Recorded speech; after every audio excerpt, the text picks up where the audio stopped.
gouvernement burkinabé va prendre de nouvelles mesures pour stopper la propagation de la Covid-19. Annonce faite ce mercredi par le porte-parole du gouvernement. C'était à l'issue du Conseil des ministres, le deuxième du gouvernement d'Abiré II. De quoi encourager les mineurs de la maison d'arrêt et de correction de Ouagadougou. Une journée de sensibilisation, de communion et de partage au profit de ces enfants en conflit avec la loi. Une initiative de l'AMEB, l'amicale des éducatrices du Burkina. Aux États-Unis d'Amérique, le 46e président a pris fonction ce 20 janvier. Après moult tractations avec Donald Trump, son prédécesseur, Joe Biden a enfin accédé à la Maison-Blanche. Bienvenue au 19h30 de BFM, mesdames, messieurs, bonsoir. C'est le deuxième conseil des ministres du gouvernement d'Abiré II. Il a permis à l'exécutif de se pencher ce mercredi sur les attributions de ses membres, sur la question des statuts de la caisse d'assurance maladie des armées et sur le regain de la Covid-19 au Burkina Faso. Et on apprend que de nouvelles mesures de protection sont en cours d'élaboration. Archimède Boy. Le Burkina Faso enregistre à la date du 18 janvier 2021 9 414 cas confirmés de Covid-19, 7 573 guérisons et 106 décès, selon le ministère de la Santé. L'on note une recrudescence des cas positifs depuis le mois de décembre dernier.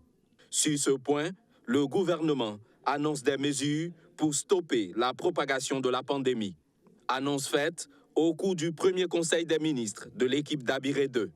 Le gouvernement, donc, au regard de cette recrudescence, entend évoluer vers des décisions. Mais ces décisions ne devraient pas donc fragiliser ou mettre en difficulté donc, notre économie. Mais il y a lieu nécessairement de prendre des décisions pour faire face à cette deuxième vague.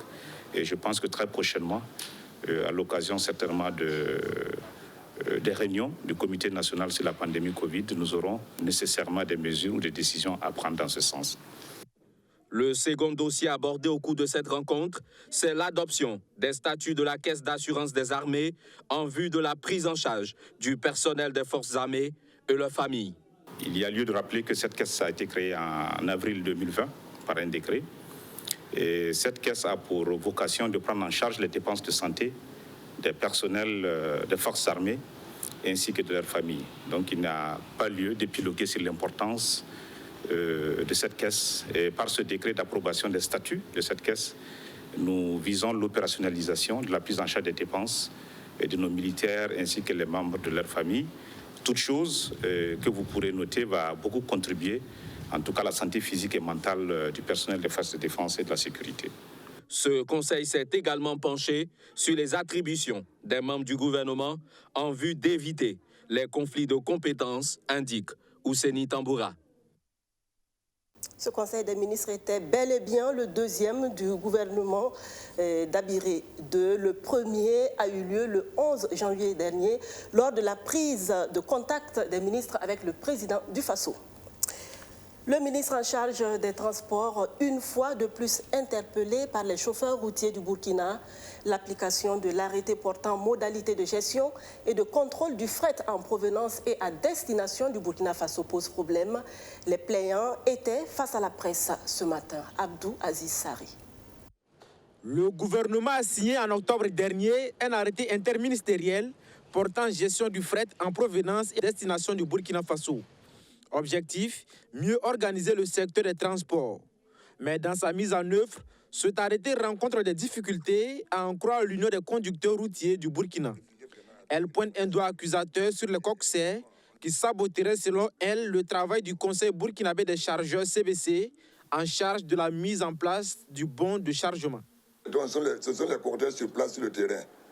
On vous a dit que ces éléments-là sont là depuis longtemps, qui, par camion, après avoir fait le chargement, ont une commission de 100 000 à 150 000 francs par camion.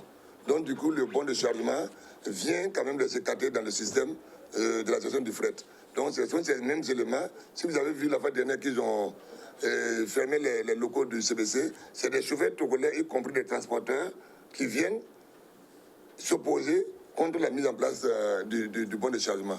L'autre fait que l'UCRB dit ne pas comprendre, C'est la naissance du Haut Conseil des transporteurs HTC qui est une nouvelle fêtière des transporteurs, alors qu'il existe déjà une qui regroupe tous les syndicats des transporteurs du Burkina.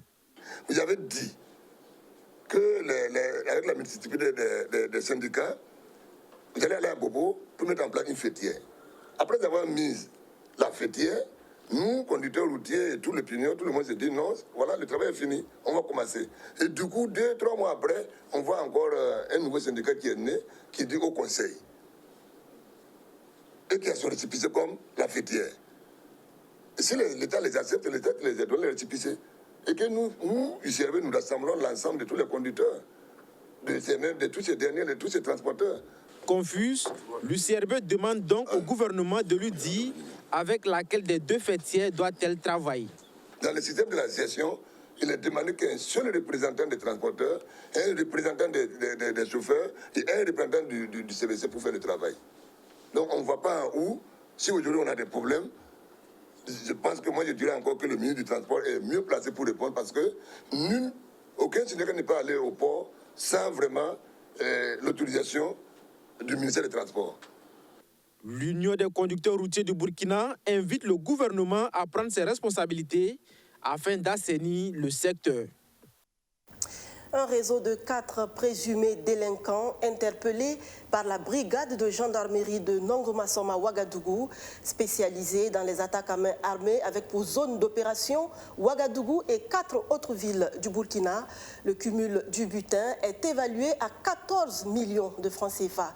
Des 4 présumés malfrats, 3 ont été présentés à la presse ce matin, le 4e étant en fuite. Benjamin Kwame. Ils étaient 4, mais 3 ont pu être appréhendés par les hommes du commandant Abdoulaye Sawadogo. Le 4e est pour l'heure en fuite. À leur actif, une vingtaine de victimes. Ces présumés délinquants âgés entre 22 et 23 ans avaient leur zone d'opération. À Saba, Laye, Zignaré, Nagréongo, Yako et des quartiers de Ouagadougou. Ils attaquaient à main armée, pharmacie, boutiques de divers articles, points de transfert d'argent avec les mobile money et bien d'autres sites. À Yako et à Nagréongo, c'est 3 et 8 millions qui ont été emportés par ces jeunes délinquants. Entre le 24 et le 30 décembre 2020, le groupe s'est rendu à Yako, où ils ont eu à braquer un boutiquier. Ils ont emporté à l'occasion 3 millions de francs et des téléphones portables. Donc, le 5 janvier, ils se sont rendus à Nagrengo. Et ils sont allés, ils ont braqué le tenancier de la plus grande boutique de Nagrengo. Ils ont eu jusqu'à 8 millions. Cette somme leur a permis d'acheter chacun une motocyclette, des appareils de musique, des plaques solaires, des téléphones portables. Du matériel récupéré par la gendarmerie. Et pour masquer leur forfaiture, ils ont élu domicile dans un site d'orpaillage. Ils sont très intelligents, si bien que pour masquer ce qu'ils font comme activité, ils ont élu domicile sur le site orifère de Bouddha, où ils se font passer pour des orpailleurs. Après chaque opération, chacun du groupe regagne sa famille et le fait croire qu'il a eu en tout cas une certaine quantité d'or. Lorsqu'ils finissent leur opération, ils reviennent à Ouagadougou et ils procèdent au partage. Et c'est lors du partage du butin, le 12 janvier, au secteur 42 de Ouagadougou, que ces présumés délinquants ont été appréhendés. Une interpellation qui n'a pas été facile pour les gendarmes. Les gars se sont donné rendez-vous pour partager leur butin. Nous les avons cueillis à ce niveau. Malheureusement pour nous, le 4e a pu prendre la cavale.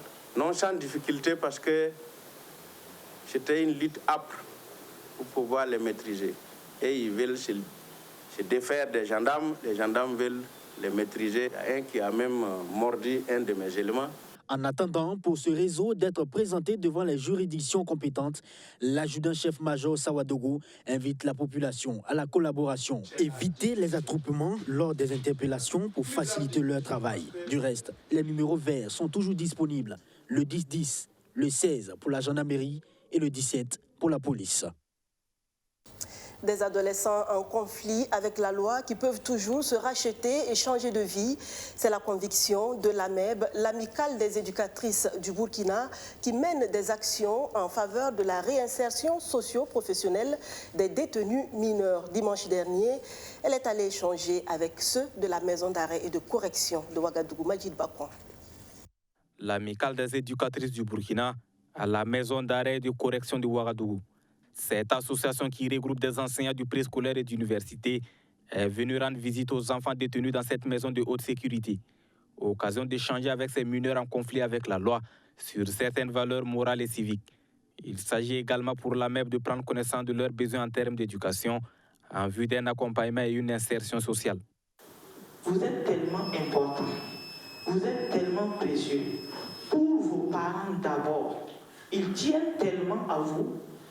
Ils aimeraient tellement, ils ont tellement envie de vous voir réussir votre vie. Pas eux seulement, je sais que même les responsables de la MACO ici, ils souhaitent tellement vous voir changer de vie. Et toute la nation entière, tout le Burkina que vous voyez, je compte tellement sur vous, souhaite tellement vous voir changer de vie et prendre de bonnes décisions et réussir votre vie. Cette initiative qui a permis de redonner le sourire et l'espoir à ces enfants détenus est saluée par les premiers responsables de la MACO. Il est inscrit dans la loi 10, parmi les piliers d'ailleurs de la réinsertion sociale, l'enseignement et la formation professionnelle, notamment pour les mineurs. Ce qui va leur permettre de maintenir leurs connaissances et éventuellement de les améliorer, ce qui va en droite ligne avec leur réinsertion sociale. Donc nous ne pouvons qu'être reconnaissants à l'amicale des éducatrices. Sincèrement, ce que je voudrais dire, moi par exemple, l'éducation, ce n'est pas tous les enfants qui ont eu l'éducation. Puisque ici, aux maisons d'arrêt, quand je suis venu, j'ai eu beaucoup d'expérience de la vie. Donc, c'est pour cela que je voudrais vous remercier. Les visiteurs du jour ne sont pas venus les mains vides. Des produits d'hygiène et de la nourriture, ce sont entre autres les présents offerts à ces pensionnaires. Créée en juillet 2019, l'amicale des éducatrices du Burkina œuvre pour la promotion de l'éducation, en particulier celle de la jeune fille. Il joue un grand rôle dans la protection sociale et de l'administration du travail. 25 agents de la fonction publique décorés vendredi dernier. Une belle récompense saluée par les récipiendaires et leur ministre de tutelle, Justin Amonto. C'est le fruit de la détermination et du sérieux dans l'exercice de leurs fonctions.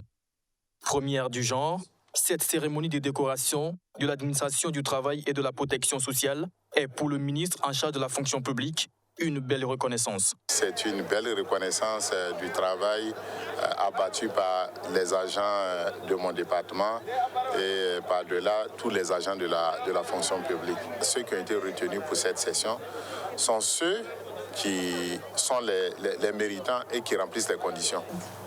Au nom du président du FASO et en vertu des pouvoirs qui nous sont conférés, nous vous faisons chevalier de l'ordre du mérite de l'administration et du travail, avec agréable travail, protection et sécurité sociale.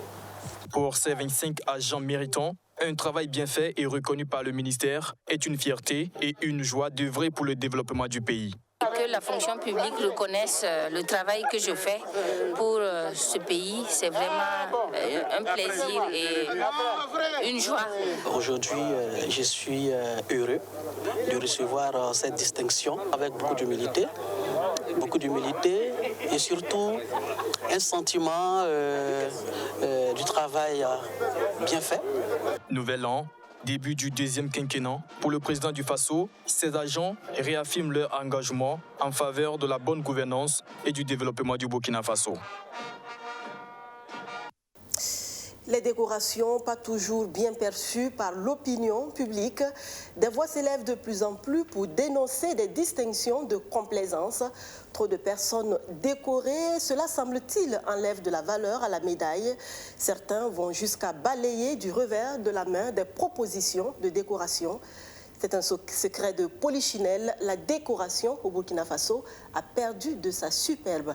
Et la question qui divise bon nombre d'analystes est de savoir s'il faut aller, oui ou non, à la réforme de la grande chancellerie des ordres burkinabés. C'est un dossier signé Archimède Boy. La grande chancellerie a encore sacrifié à la tradition, celle de reconnaître le mérite des hommes et femmes qui ont servi le pays.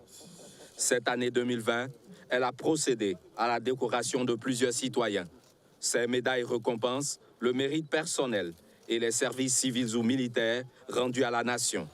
Mais nombreux sont les Burkinabés qui ignorent encore le mode et les critères de désignation des récipiendaires.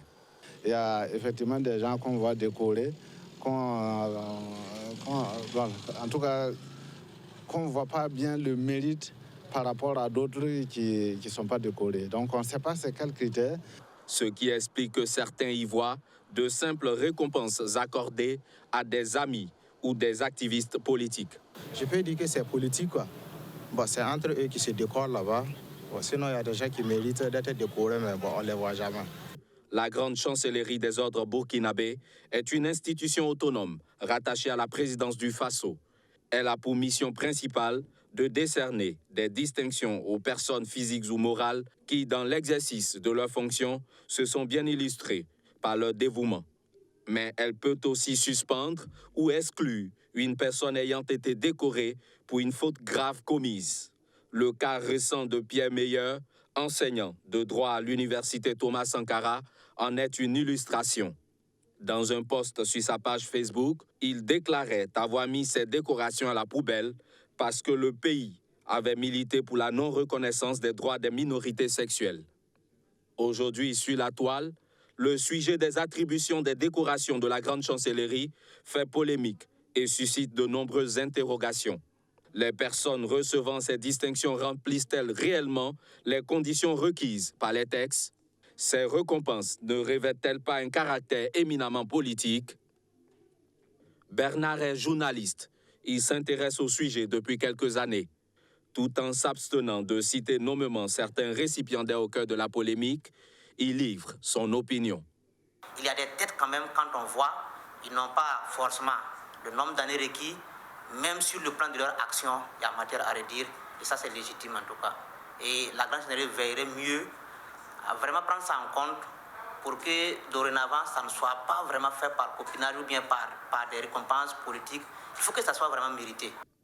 Siaka Koulibaly, analyste politique, fait le même constat et va plus loin. Cela signifie, à mon avis, qu'il y a une montée de l'affairisme et de la corruption dans le secteur qui peut justifier que des personnes qui ne sont pas éligibles aux décorations se retrouvent des bénéficiaires de ces décorations-là. Que comprendre donc de l'ensemble des plaintes enregistrées contre la grande chancellerie? Idrissa est expert en communication. L'ensemble des plaintes doivent être comprises comme un risque de perte de la raison d'être de l'institution, de la chancellerie. Alors une question s'impose. Faut-il aller aujourd'hui vers une réforme de l'institution habilitée à décerner les médailles? Les avis sont partagés.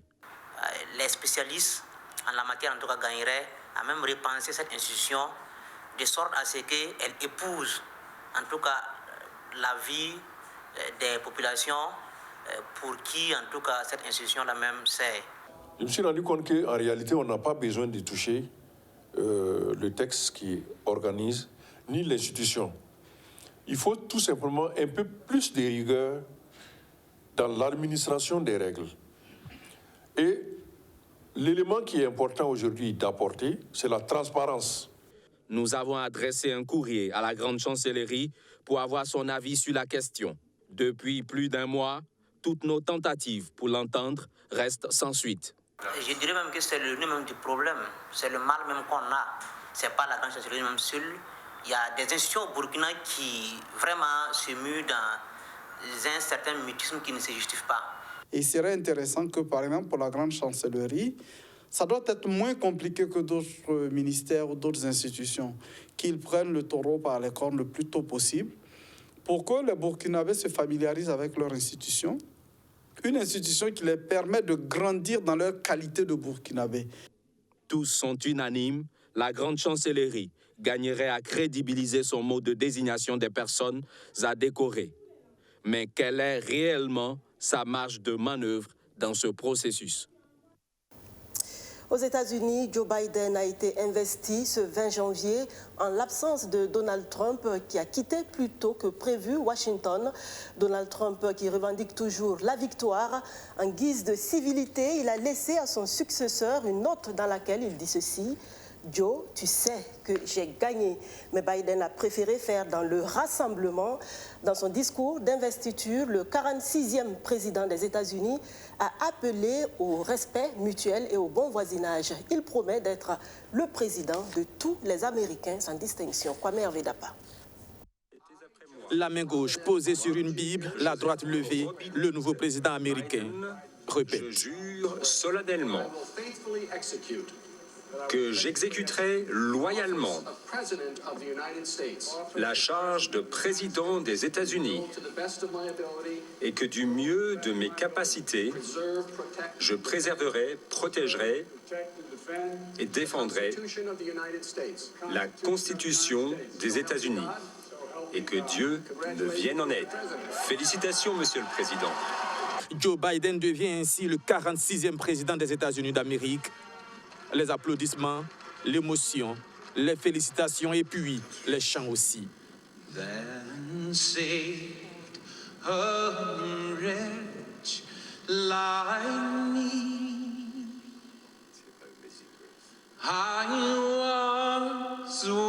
La célèbre chanson du gospel Amazing Grace qui parle surtout de pardon. L'Amérique en a besoin, elle qui se retrouve aujourd'hui divisée. Il y a quelques semaines seulement, sur ce même perron du Capitole où Biden prête serment, la démocratie américaine a vacillé quand des partisans de Trump avaient pris d'assaut les lieux. Ce 20 janvier, le nouveau locataire de la Maison-Blanche se souvient et appelle à l'unité. Aujourd'hui, en ce jour de janvier, c'est toute mon âme qui est présente pour rassembler l'Amérique, pour unir notre peuple, unir notre nation. Et j'appelle tous les Américains, toutes les Américaines à me joindre dans cette cause.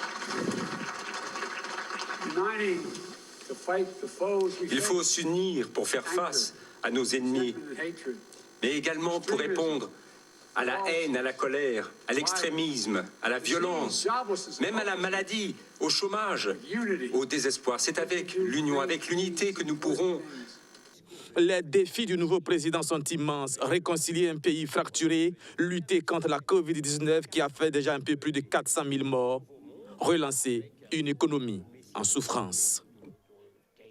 Mais qui est véritablement Joe Biden? Joseph Robinette Biden Jr., 78 ans, fut vice-président des États-Unis sous Obama.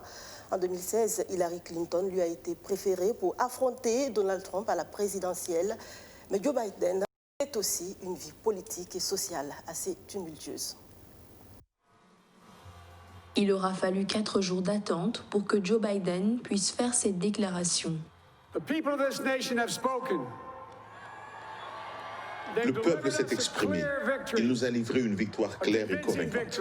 Alors que le président Donald Trump continuait de remettre en question les résultats, ralliant ses partisans dans ce qui a finalement conduit à un assaut du Congrès américain le 6 janvier. Le Capitole est maintenant une forteresse. L'estrade de l'investiture est loin de tout spectateur. Une présence policière massive de 25 000 membres de la Garde nationale a été déployée. Contrairement au président Trump, qui était un homme d'affaires avant son entrée en fonction, le président Biden est un homme politique expérimenté. Je vais dire quelque chose de scandaleux. Je sais comment faire fonctionner le gouvernement. Biden a occupé des fonctions électives pendant près de 50 ans. Il a servi 2 mandats en tant que vice-président du président Barack Obama. Avant cela, les électeurs de l'État du Delaware l'avaient élu 6 fois au Sénat américain. Un mois après sa première élection, sa femme et sa fille ont été tuées dans un accident de voiture qui a grièvement blessé ses 2 jeunes fils. Le sénateur Biden prenait alors le train chaque nuit pour un trajet d'1h30 de Washington au Delaware afin d'être avec ses fils. La station de train de Wilmington porte d'ailleurs son nom. Biden a subi 2 opérations crâniennes pour réparer des anévrismes. En 2015, alors qu'il était vice-président, son fils aîné, Beau, est décédé d'un cancer du cerveau. Biden et son épouse Jill, professeure d'université, vivent à Wilmington, dans le Delaware, une ville de 70 000 habitants. Pour protéger le président élu, des cortèges policiers et des tireurs d'élite ont été affectés dans la ville. Buck Simmers est un résident de Wilmington. Cela ne change en rien au quotidien. Il faut juste être un peu plus patient. Nous sommes honorés vu la raison de leur présence. Les résidents de Wilmington considèrent le président élu comme un véritable camarade de leur ville natale, qui aime les milkshakes et les cheesesteaks. Bob Bird, une connaissance de longue date, a l'habitude de voir Biden au volant de sa voiture de sport décapotable datant de 1967. Il a une Corvette de collectionneur et vous le verrez conduire de temps en temps. Il aime vraiment conduire. Du haut de ses 78 ans, Biden est l'homme le plus âgé jamais élu à la présidence des États-Unis et il doit se préparer à relever le défi politique le plus difficile qu'il ait eu à ce jour, diriger une nation divisée vers un avenir meilleur.